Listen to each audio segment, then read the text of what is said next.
देखिए, आदमियों को तो बिजी कर दिया इन्होंने अपने जो रोज के काम है उसमें। 2 बार के लॉकडाउन ने और उसके बाद लगातार गिरती हुई अर्थव्यवस्था में हर आदमी जो है अपना बिजनेस बचाने में, अपना रोजगार बचाने में, और जिसके पास रोजगार और व्यापार दोनों ही नहीं है वो किसी तरह जुगाड़ जुगाड़ बिठा के अपनी गृहस्थी को, अपने परिवार को चलाने की कोशिश कर रहा है। तो औरतें ही बच जाती हैं, क्योंकि हमेशा से आदत रही है महिलाओं की कि जब आदमी निकल जाए घर से काम पे, बच्चे चले जाएं स्कूल, उसके बाद का जो उनका अपना टाइम होता है वो उस टाइम को यूटिलाइज करने के लिए इस तरह के प्रदर्शनों में महिलाओं की हिस्सेदारी रोज़ बढ़ रही है। अभी 27 तारीख को मैं दिल्ली महिला कांग्रेस का एक और प्रोटेस्ट था, उसमें 1200 महिलाएं जुटी थी, जहां हम 500 एक्सपेक्ट कर रहे थे। तो मुद्दों की लड़ाई जब आप लड़ेंगे तो जनता अपने आप मुंह खोलने सामने आती है, और वो ये आपको ये कहने आती है कि मैं कहना चाहती हूँ, मैं अपना दर्द बताना चाहती हूँ, मैं अपनी तकलीफ बताना चाहती हूँ, हम क्या क्या कमियाँ हम लोग महसूस कर रहे हैं, इस टाइम हमारी ज़िंदगी में किस तरह का दौर चल रहा है, वो किसी से कहना चाहती हैं। तो कहने के लिए अगर हम जैसे संगठन जो है एक प्लेटफॉर्म दे देते हैं, वहाँ पे वो आके अपनी बात रखती हैं। और आप देखिएगा कि चाहे पुलिस के डंडे हों, लाठी हो, वाटर कैनन हो, आवाज़ में उनकी कोई दुराव छिपाव नहीं होता। वो उसी जोश से लड़ती हैं जिस जोश से वो अपने घरों में इन मुद्दों पे बात करती होंगी। मैम, रसोई में काम करने वाली महिलाओं की चिंता जो है वो स्मृति ईरानी को भी बहुत है, तो आप उन्हें भी साथ ले आती हैं, साथ में बात रखती हैं? देखिए, रसोई में जो औरतें काम करती हैं, फैक्ट्रियों में जो औरतें काम करती हैं, सड़कों पे जो औरतें, ये आप देख रहे हैं पीछे कोई राम लड्डू बना के बेच रही है, कोई टॉफ़ियाँ बेच रही है, हर तरह की महिला का दर्द समझना चाहिए। महिला को एक ही तरह की महिला को दर्द नहीं है। आप ये अगर आप कहती हैं कि मुझे महिलाओं का दर्द है, तो महिलाओं के दर्द में उसके घर गृहस्थी का जो बजट बिगड़ा हुआ है उसके बारे में भी बात कीजिए, उसके बच्चों की जो आज की स्थिति है उसके बारे में बात कीजिए। 1.25 साल से बच्चे घर बैठे हैं, बच्चों का मानसिक विकास रुक गया है। आप उसे प्रमोट तो कर रहे हैं अगली क्लासों में, लेकिन प्रमोशन जी तो संपूर्ण विकास कर रहे हैं ना, सब किस चीज़ का संपूर्ण विकास कर रहे हैं? आपने 7वीं क्लास के बच्चे को 8वीं क्लास के बच्चों को सुसाइड करते पहले देखा था, ये अब 7 से कर रहे हैं। आपने उनको कहीं का नहीं छोड़ा है, ज्ञान उनके पास है नहीं, दोस्त उनके पास बचे नहीं है, ले दे के एक लिमिटेड दुनिया उनके हाथ में उनका फ़ोन रह गया। जिनके पास फ़ोन है पर उसमें भी सब कुछ इतना स्पार्कल ग्लिटर दिखा रखा है, दुनिया बहुत हसीन है, और वो कहते हैं ना, मतलब ड्रीम वाला एक वर्ल्ड उन्होंने क्रिएट कर रखा है। बच्चे वो देखते हैं और जब उसके साथ चल नहीं पाते तो बच्चे भी परेशान होते हैं। तो चाहे वो स्मृति ईरानी हो, चाहे वो निर्मला सीतारमण हो, अब वो पहले प्याज नहीं खाती थी, फिर वो अब वो शराब नहीं पीती, इसलिए उन्हें कोई फ़र्क नहीं पड़ता कि शराब के आपने कितने भी ठेके खोल दिए हैं या कुछ है। उन सब चीज़ों से इन लोगों को कोई फ़र्क नहीं पड़ता, क्योंकि सामने आके माइक के एक बात कह के चले जाना, उससे हमारे पैसे से उनका घर चल रहा है। आप ये मान सकते हैं, हमें तो देना ही देना है। हम टैक्स नहीं देंगे तो सरकार हमारे पीछे पड़ेगी, हमें तो देना ही देना है, हर हालत में देना है, हर कीमत पे देना है। तो स्मृति ईरानी का परिवार भी सजेगा, निर्मला जी का भी सजेगा, सबके परिवार सजे हुए हैं, सबके परिवार खुश है, संतुष्ट है। जो नीचे से परेशान है उसकी सुनने के लिए जिस दिन इन लोगों ने ये मन बना लिया कि चलिए एक दिन आके बैठते हैं और बात करते हैं।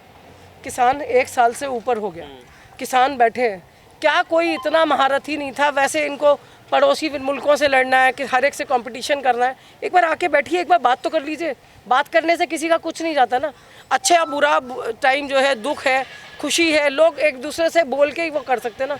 अगर आपके अंदर इतनी भी इंसानियत नहीं है कि किसी से 2 शब्द कहने आए, तो फिर तो जो मर्जी आप मीडिया में जो मर्जी बाइट दे दीजिए, ट्विटर से कुछ भी ट्वीट कर दीजिए, ट्विटर पे दुनिया जुड़ी होगी, आपका लेमन नहीं जुड़ता आपसे। बड़े बड़े नेताओं को बताने के लिए बड़ा अच्छा है, बड़े बड़े मीडिया हाउसेस को बताने के लिए बहुत अच्छा है कि मैडम ने ट्वीट कर दिया, लेकिन मैडम जन उस पर भी उतरे। अगर राहुल गांधी ट्विटर पे है, प्रियंका गांधी ट्विटर पे है, तो वो सड़क पे भी उतरते हैं, वो धक्के भी खाते हैं, उनको पुलिस उनके साथ हाथापाई भी करती है। उसके बावजूद जो है कांग्रेस के नेता कम से कम इतना कलेजा रखते हैं कि अपनी जनता के लिए बार बार निकल के आए और अपनी आवाज़ पर आरोप लगता है ये चांदी का चम्मच लेकर पैदा हुए हैं। चांदी का चम्मच लेके पैदा हुए हैं, लेकिन उस चांदी के चम्मच से बजा नहीं रहे हैं किसी की। उस चांदी के चम्मच से कोशिश उनकी ये है कि हर दर्द घर तक निवाला जाए। हर जो हमारे जिसको कहना चाहिए कि कांग्रेस शासित जो राज्य हैं, वहाँ पे जो आप दे सकते हैं वहाँ बेस्ट कर रहे हैं ना, तो वहाँ से भी तो कहाँ बेस्ट हो रहा है? राजस्थान में देखिए क्या हालात हैं। नहीं, सभी कुछ ठीक था। अभी अब ये जो रोज़गार वाला जो हालात आया, बस वहीं पे एक वो हुआ है, उसको भी मुख्यमंत्री ने कहा।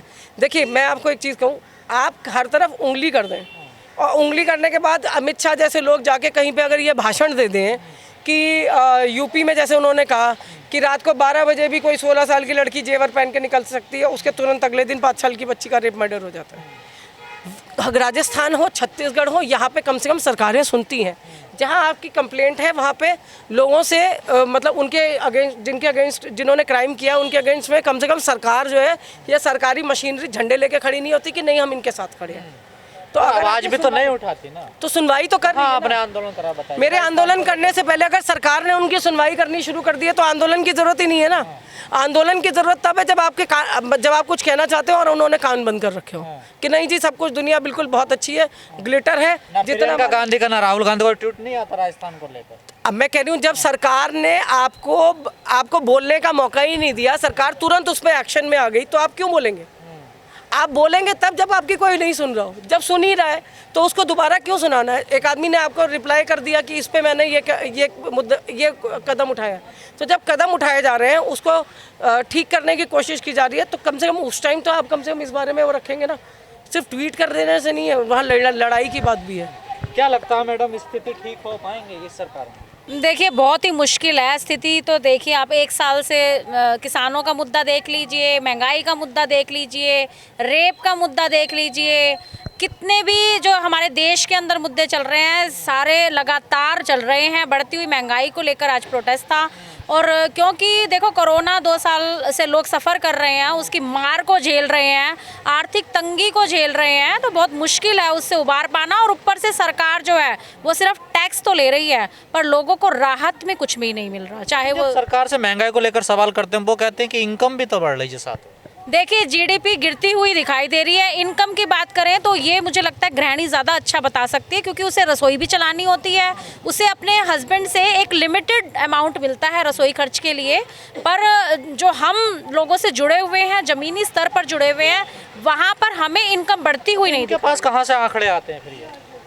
देखिए ये आंकड़े तो दिखाए हुए झूठे दिखाए हुए हैं, जैसे झूठे सपने लोगों को दिखाए जाते हैं, जैसे मन की बात की जाती है, उसी तरीके से झूठे आंकड़े ही सिर्फ लोगों को और दुनिया को और देश में और ट्वीट कर कर दिखाए जाते हैं। मगर सच्चाई की बात कहेंगे तो आप किसी भी एक आम आदमी की आवाज़ को उठा लेना, वो यही बताएगा कि वो बहुत ज़्यादा परेशान है। आपने किसानों का जिक्र किया, कई मीडिया चैनल कह रहे हैं कि फसल तो किसानों ने बोई ही, लेकिन आखिर में आकर मोदी जी ने काट लिए वापस करके कानून।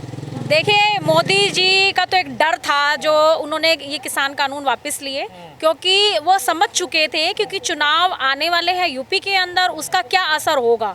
तो वो चीज़ समझ चुके थे कि अगर हमने वापस नहीं लिए तो मुझे वैसे तो लगता नहीं कि किसान अभी भी उनको वोट के पक्ष में होंगे, क्योंकि जब 700 किसानों की बलिदानी के ऊपर इन्होंने ये फैसला लिया और आज उसको ये सेलिब्रेट करते हैं कि किसान की बात सुनी गई, तो मुझे लगता है कि ऐसे प्रधानमंत्री की शायद देश को कोई ज़रूरत नहीं है जहाँ पर 700 किसानों के बलिदान के ऊपर ये फैसला लिया जाए।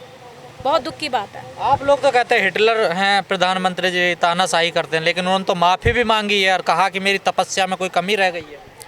इस पर तो बहुत अच्छी चीज़ें मुझे याद आती हैं, क्योंकि हिटलर शाही हम तो सभी कहते हैं, क्योंकि उसका रीज़न ये होता है कि वो कानून लागू तो बहुत अच्छे से करते हैं, उसका नतीजा क्या होगा, नीतियाँ बनाते हैं, उसका लोगों पर क्या असर पड़ेगा, शायद उससे उन्हें कोई मतलब नहीं है। उन्हें सिर्फ ये है कि सत्ता में आए हैं और आप सिर्फ नीतियाँ लागू करें, कानून लागू करें, पर आम आदमी पर, जनता पर क्या प्रभाव पड़ेगा उसका शायद कोई सरोकार नहीं है। आपने नतीजों का जिक्र किया, वही ब्यूरोक्रेट्स कांग्रेस सरकार में हैं, वही अब हैं, थोड़े बहुत बदले होंगे, इधर उधर होंगे, लेकिन उस टाइम रिजल्ट ठीक आता था। आज रिजल्ट गलत क्यों आता है? कोई भी अगर पॉलिसी ये लोग लाते हैं उसका रिजल्ट ही अलग हो जाता है, जो सोचते हैं उससे अलग। देखिए आप भी जानते हैं, हाँ, तमाम फैसले हों सरकार के, आप और हम सभी जानते हैं कि इस समय केंद्र में जो है मोदी की सरकार है, बीजेपी की सरकार है, और भाजपा सरकार के राज में हम कोरोना में भी घिरे। उसके बाद लोगों को जहां राहत की उम्मीद थी, पीएम केयर फंड में करोड़ों अरबों रुपया आया, पर क्या लोगों को मिला? क्या लोगों को कोई राहत मिली? महंगाई लगातार बढ़ रही है।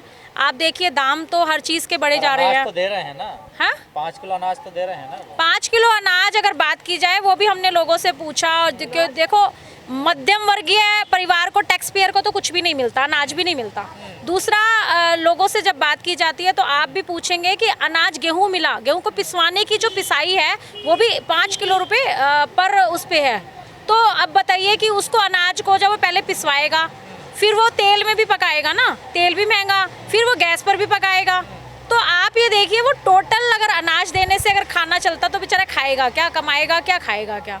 बेरोजगारी चरम सीमा पर है, लोगों पे रोजगार है नहीं, जिन पर थे वो भी निकल चुके हैं। तो ये बताइए, आंकड़े वहाँ अच्छे थे, यहाँ अच्छे हैं? जनता वाकई में कहती है कि कांग्रेस लाओ और देश बचाओ।